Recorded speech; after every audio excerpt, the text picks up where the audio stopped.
People always say betrayal hits hardest when it comes from someone you love. But what they don't tell you is how deeply it lodges under your skin when it comes from someone who shares your blood. I didn't just lose a fiancé, I lost my sister. And the version of myself that used to believe loyalty was a given.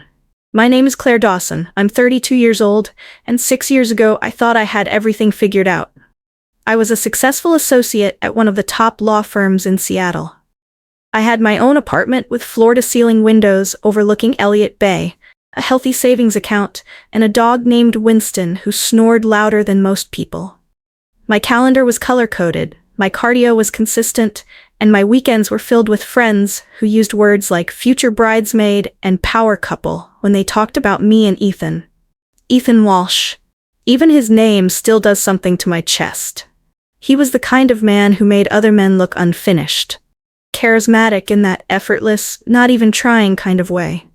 He ran a tech startup that had just landed a major round of funding. Clean-cut, clever.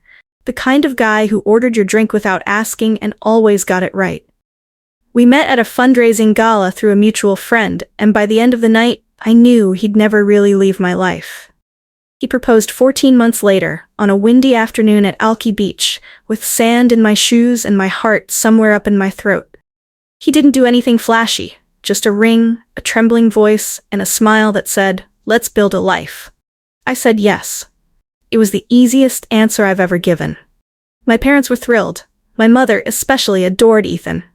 He'd bring her tulips just because, helped my dad fix the water heater one Thanksgiving, and called her mom by the third family dinner. And then there was Tessa. Tessa Dawson, my little sister. She was 29 at the time, newly unemployed after quitting her third job in 2 years, and still living in our parents' house in the suburbs. Tessa had always been charming, in that reckless, whirlwind sort of way. She could walk into a room and rearrange all the attention toward herself without even trying. Where I was steady, Tessa was electric. Where I planned, she improvised. Where I earned, she attracted. We weren't rivals, not exactly. More like distant moons in the same orbit, always aware of each other, never quite aligned. But when Ethan proposed, something in her changed. At first, I thought she was just being supportive. She offered to help with venue tours, bridesmaid dress fittings, even suggested floral combinations like she actually cared. I remember thinking, maybe this is our moment. Maybe adulthood is finally giving us the closeness childhood never did. I made her my maid of honor. Mom beamed when I told her. That'll bring you two together. Nothing like a wedding to heal old sister wounds. She meant well.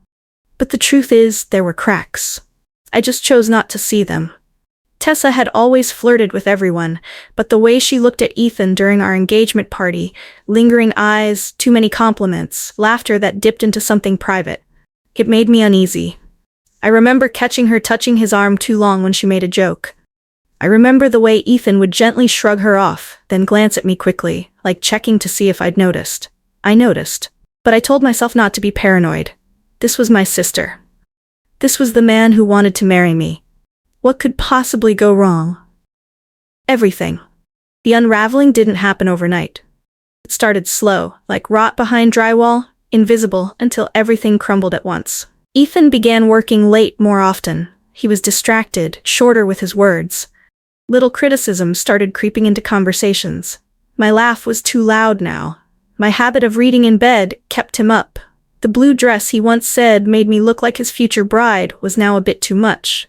I tried harder. I cooked his favorite meals, bought new lingerie, planned spontaneous date nights.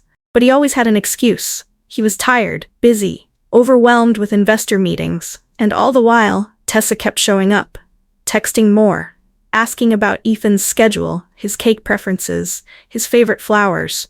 When I asked why, she just giggled and said, "You know, just in case I ever get lucky enough to find someone like Ethan." I laughed with her, because I was stupid, because I thought we were just joking. But the truth is, I was the joke, and the punchline was coming. You don't forget the day your world cracks in half. People say it's like a gut punch, but it's not. A punch is quick, sharp, over before you register the pain. What I felt that day was slower, like drowning in cold water. You're awake for every second of it, aware of what's happening, powerless to stop it. It started with a cake.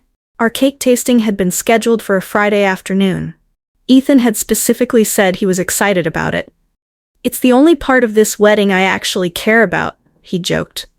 I'd spent hours narrowing it down to 2 bakeries, trying to surprise him with a flavor he'd love, but that morning he called. His voice was flat, rushed. Something came up. "Investor lunch, I can't skip. Tessa said she can go with you." I stood there holding my phone, blinking. "Tessa?" "Yeah, she knows what I like anyway." The line went dead before I could respond. That was the first time something inside me actually recoiled. Why does she know what he likes better than I do? I remember looking at myself in the mirror that afternoon and not recognizing the woman who stared back. The tired eyes, the brittle smile. I wore lipstick anyway, pretended I still had control. The next morning, I found her earring. I was cleaning Ethan's car, something I never did, but we were hosting dinner for friends and he was too busy to get it washed. So I did it, scrubbing windows, vacuuming the floor mats, trying to believe I was still preparing for a future, not sweeping up a mess I hadn't made. It was wedged between the passenger seat and center console, silver with a tiny sapphire, a gift from our grandmother. Tessa had worn them to our engagement party. I remember holding it in my palm, like it was evidence in a crime scene. My breath caught. My throat burned. I stood there, frozen, while the sun blazed down on the windshield. When I showed Ethan that night, he didn't even flinch. "Oh yeah," he said, glancing at it. "She probably dropped it when I gave her a ride to the florist. Her car was in the shop." He turned back to his laptop, just like that. No guilt, no tension, nothing. "You never told me you drove her to the florist," I said, my voice quieter than I expected. "Didn't I? Must have slipped my mind." When I called Tessa, she didn't miss a beat. "Oh my God. Thank you. I've been looking everywhere for that. I'm such a klutz. Ethan was so sweet to drive me. Too perfect, like a script." That night, I didn't sleep. My mind ran loops of moments I'd brushed off. Tessa's laugh lingering too long, Ethan's eyes darting toward his phone, the way my name came slower to his lips lately, like it was something he had to remember. I stopped eating. Started walking aimlessly after work, sometimes for hours, just so I wouldn't have to go home and feel the weight of a house that no longer felt like mine. I booked a therapist without telling Ethan. He barely noticed. Then came the moment everything changed. 3 weeks before the wedding, I decided to surprise him at work. I told myself it was a gesture of love, lunch from his favorite deli, a chance to reconnect, maybe even laugh like we used to. The truth was I needed to see him, needed proof that he still looked at me like he used to. My dad called as I was leaving. "You taking care of yourself?" he asked. "Your mom says you're looking thinner. She's worried." "I'm fine, Dad. Just pre-wedding nerves."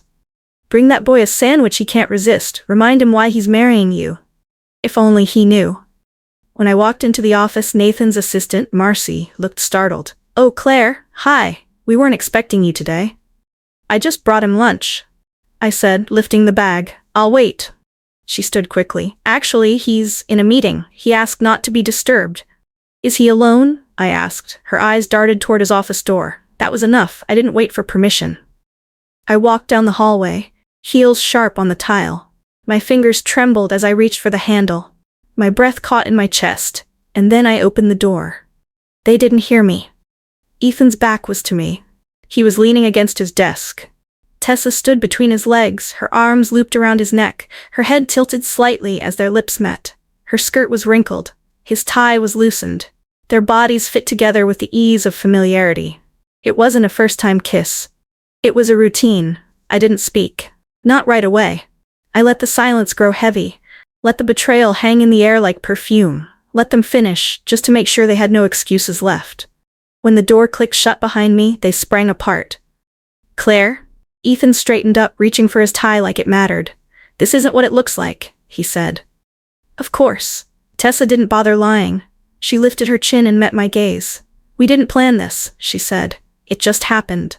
A strange calm settled over me. "How long?" I asked. Ethan glanced at her. She answered, "Since the engagement party. 4 months. 4 months of lies. 4 months of sitting across from me at dinner and pretending. 4 months of making me think the problem was me." I looked at Ethan. "I trusted you," I whispered. "You were gonna marry me." He stepped behind his desk like it could protect him. I didn't mean for this to happen. Feelings change. I dropped the sandwich bag on the floor. Tessa stepped forward. Claire. Don't, I said. Don't say my name like you still have the right to. I looked at both of them, my fiancé and my sister, and realized something terrifying. I had loved them both, and neither had loved me back enough to stop. Seattle stopped feeling like home the moment I walked out of that office. I didn't scream. I didn't cry. I didn't throw things or make a scene. I simply turned and walked away, hearing my own footsteps echo down the hallway like a slow funeral march. My body moved, but my soul stayed behind in that room, with the pieces of the life I thought I was building. I barely remember the drive home. I remember gripping the steering wheel too tightly. I remember blinking so hard I could barely see. I remember calling my mother from the bathroom floor that night, voice shaking, breath shallow. She and my father arrived within the hour. Dad tried to contain himself, fists clenched, jaw locked. I'll kill him, he muttered, both of them. Mom sat with me, her eyes wet but calm. She didn't ask why. She didn't say, "Are you sure?" She just held me, whispering, "You're safe now," over and over, like a chant to keep me from unraveling. But I did unravel. The wedding was canceled, the deposits, the flowers, all of it gone. Ethan didn't call. Tessa didn't reach out. Instead, I got an email from him a week later outlining how to divide the remaining expenses. Stephanie helped him write it. Her name was literally in the signature block. That email broke something in me. I packed what I could, left the city, and for a long time, I disappeared. I relocated to Denver, where no one knew my name. Rented a small apartment with beige walls and drafty windows. Got a transfer within my firm and quietly started over. No Facebook, no Instagram. I blocked both of them. Cut off mutual friends, changed my number. Even Winston, my dog, had trouble adjusting to the silence. I went to work, came home, slept. Repeat. My therapist said I was experiencing delayed trauma response and betrayal grief. That was a kind way of saying I didn't trust people anymore. Dating was out of the question. Just hearing a man's voice behind me at the grocery store made my throat tighten. I avoided eye contact. Smiles felt risky. Vulnerability felt suicidal. I saw my parents a few times a year. They visited me for holidays. We made rules. No talking about Stephanie. No asking if I was ready to forgive. No mentioning Ethan. They understood. Kind of. 6 months after the betrayal, I saw their wedding photo in a local Seattle magazine. Tessa in a slim white dress, my ring on her finger. Ethan looking smug beside her. The caption read, "Power couple of the Northwest tech scene." I threw the magazine into the trash. Then I cried so hard I pulled a muscle in my ribs. But eventually the crying stopped. Not because I healed, because I hardened. Then, 1 year after I moved, I met someone who reminded me what it meant to feel safe. His name was Graham Bennett. We met at a legal aid fundraiser. He was a guest speaker, an adjunct professor at the law school downtown, and co-founder of a pro bono clinic for single mothers. Not flashy, not loud, just kind, gentle. His voice was low, his smile unassuming. He wasn't the kind of man who tried to own a room, he listened. I didn't fall for him right away. In fact, I spent the first 3 months turning down every invitation he made. Coffee? I had work. Dinner? Too busy. A museum exhibit? Maybe next month. But Graham didn't pressure, he just showed up. When I finally agreed to lunch, it was in a crowded sandwich shop where the tables wobbled and the soup tasted like salt. I was shaking before I even sat down. He noticed. "You're safe," he said gently. "This isn't a date, it's just lunch." We talked about books, childhood, loss. He told me about his late wife, how cancer had stolen her at 34, how he was raising their son, Elijah, on his own. When I told him about Ethan and Stephanie, he didn't flinch or offer pity. He simply said, "You didn't deserve that. And they don't deserve any more of your headspace." Over time, I realized I could breathe when he was around. Not because he filled the silence, but because he respected it. He didn't try to fix me. He just stood beside me while I learned how to fix myself. And I did. Slowly. I started painting again, something I hadn't done since college. I joined a book club. I walked Winston in the park without flinching at every voice behind me. Graham never asked me to move faster than I was ready for. But one day, after dinner at his apartment, Elijah asleep upstairs, candles flickering around us, I looked at him and realized something had shifted. I wasn't afraid anymore. When he finally asked me to marry him, it wasn't on a yacht or at a fancy gala. It was in our kitchen, on a quiet Sunday morning, flour on my nose and sunlight in his hair. He held out a simple velvet box and said, "Only if you're ready." I was. More ready than I had ever been in my life. I hadn't stepped foot in Seattle in over 6 years. Not since the day I packed my life into a moving truck and drove away without a backward glance. I'd sworn I'd never return. Not for birthdays, not for holidays, not even when mutual friends got married and sent invites with hopeful scribbles like, "Would love to see you again." But when my mother died, the rule no longer mattered. She was the only bridge left connecting me to the place I used to call home. And now that bridge was gone. Mom had passed peacefully in her sleep after a year-long battle with heart failure. It was quiet, painless, they said. Still, the ache of it hit me like a wrecking ball. I'd called her every week, even when I couldn't face coming home. She never pushed, never guilted me for the distance. Her voice always sounded the same on the phone, warm, steady, filled with cautious hope. Now there would be no more phone calls. No more, "Tell me about your week, sweetheart." Graham offered to come with me the second he saw my face after the call. I didn't even have to ask. "You shouldn't do this alone," he said simply. So we booked a flight, left Elijah with his aunt, and returned to the city that held the worst version of my past. The funeral was held in the same church where my parents had renewed their vows on their 30th anniversary. The pews were filled with familiar faces, neighbors, childhood friends, my old piano teacher with her thick glasses and floral perfume. Everyone wore black and held tissues, but all I could feel was the thud in my chest, like a ticking clock counting down to something I wasn't ready to see. And then they arrived. Tessa and Ethan. They walked in 15 minutes late like royalty sweeping into court. Tessa was in a fitted black sheath dress that looked more runway than mourning. Her hair was styled in soft waves, makeup flawless. On her ring finger sparkled the same diamond I'd once worn. Ethan looked older, somehow, slightly grayer at the temples, still handsome but harder around the eyes, as if life had chipped at him a little. He held her hand like they'd rehearsed it. I felt Graham's fingers tighten gently around mine. He didn't know their full story. Not everything, but he knew enough. They hadn't seen me yet. Too busy greeting people, shaking hands. Tessa offered a tissue to someone in the second row and gave that same saccharine smile I used to fall for. I wondered if she still told people she fell into loving Ethan. I wondered if anyone still believed it. We sat 2 rows behind the casket. When they finally turned and saw us, it was like time froze. Tessa's steps faltered, her eyes met mine, and then dropped to the man beside me. Graham. His presence was striking. Impeccably dressed in a navy suit, salt and pepper hair neatly combed, a kind but unreadable expression on his face. He had that kind of quiet authority that filled space without effort. You didn't know who he was, but you wanted to. Tessa's mouth parted slightly. Recognition flickered. Her eyes widened. I knew the exact second she realized. She had seen his name before, on articles, in business sections, maybe even in the rejection email her husband once received from a venture capital firm that had turned down Ethan's second startup proposal 3 years ago. Graham Bennett. Tech investor, former attorney, known for backing scalable, socially driven businesses, and apparently, the man who'd chosen me. Ethan's reaction was delayed. He was too focused on Tessa's sudden stillness. He followed her gaze, then stiffened. His jaw clenched.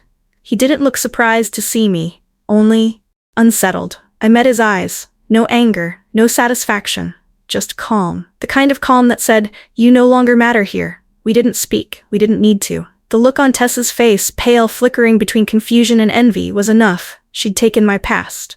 But I had rebuilt my future into something she could never touch. After the service, people lined up to offer condolences. Graham stayed at my side the entire time, gracious, present, unshakable. A few distant relatives asked how we met. One old neighbor whispered to me, "You look radiant, happier than I've ever seen you." I did. I was. Tessa approached during the reception in the fellowship hall. Alone. Ethan hung back, talking to one of my uncles. Her heels clicked nervously on the floor. She stopped in front of me, clutching her tiny black purse like a shield. "Claire," she said, voice barely above a whisper. "I didn't know you were married." I looked at her. I thought about the woman I used to be, The one who begged for answers, who cried into the shower tiles, who waited months for an apology that never came. That woman was gone. I said. 5 months now. Her eyes flicked to Graham, then back to me. He's impressive. He's kind, I said, and meant it in every way she would never understand. She looked like she wanted to say more. Maybe to explain. Maybe to ask. But I didn't care. I turned to Graham. Ready to go? He offered his arm. I took it. As we walked past Tessa, she stood frozen, like she couldn't believe the girl she once betrayed had walked out of hell holding heaven's hand. There's this myth that revenge is loud, that it explodes with shouting, confrontations, vindication in front of a crowd. But standing in that church hallway, watching my sister shrink behind her perfect hair and overpriced purse, I realized something. The loudest revenge is silence. It's living better. It's walking away without looking back. It's not needing them to know that you're happy, because you are, deeply, wholly, whether they ever see it or not. Graham and I left the reception early. I told my father I needed space. He nodded and hugged me tighter than usual. You did good, kiddo, he said. She saw it. They both did. We flew back to Denver the next morning. As the plane lifted off and the city grew small below us, I didn't feel haunted. I didn't ache. For the first time in 6 years, I didn't carry Seattle like a scar. I left it where it belonged, behind me. Life moved forward. My life. Graham and I spent our first anniversary in the wine country of Oregon, walking hand in hand between rows of sun-warmed vines, laughing about whose turn it was to do the dishes. I never thought love could feel so easy, so earned. His son Elijah had started calling me Mom one night over dinner, without ceremony, without prompting. Just looked up from his spaghetti and said, Mom, can I have more garlic bread? Like it was the most natural thing in the world. I excused myself to the bathroom and cried for 10 minutes straight. It wasn't grief anymore. It was gratitude. I began speaking at women's networking events, quietly, anonymously, about starting over, about surviving emotional betrayal, about choosing yourself again and again until you finally believe you're worthy. I never said names, but the room always knew. Women came up afterward, whispering thank you like it was a secret, their hands trembling just like mine had once. My therapist calls it post-traumatic growth. I call it coming home to myself. As for Tessa and Ethan, we never spoke again after the funeral. I heard through my aunt that Ethan's company filed for bankruptcy. Some bad investments. A lawsuit or two. Tessa tried launching a wellness brand on Instagram, but quietly gave it up 6 months later when no one bought the overpriced essential oils. They moved to a smaller house. Their social media turned vague, curated to hide the cracks. Sometimes, I wonder if she looks at the life I built and realizes what she gave up when she chose momentary victory over lifelong dignity. But most of the time, I don't think about her at all. One rainy afternoon in autumn, I got a letter from my mother's attorney. It was a handwritten note from Mom, written months before she passed, sealed and saved just for me. Claire, I never told you how proud I was of you for walking away. I know it nearly destroyed you, but you chose integrity. That matters more than people know. You didn't just survive. You grew. You became. Please forgive the rest of us for not protecting you when you needed us most. I love you. Always. Mom. I sat on the floor holding that letter, feeling years of grief unravel from my chest like thread. I wept, not for what I lost, but for the girl I used to be. The one who stayed silent when she should have screamed. The one who kept holding on, long after she should have let go. I wish I could go back and tell her. You won't get justice the way you want. But one day, you'll wake up and realize, you no longer want it. You'll have peace instead. And that, my darling, is the most powerful revenge of all.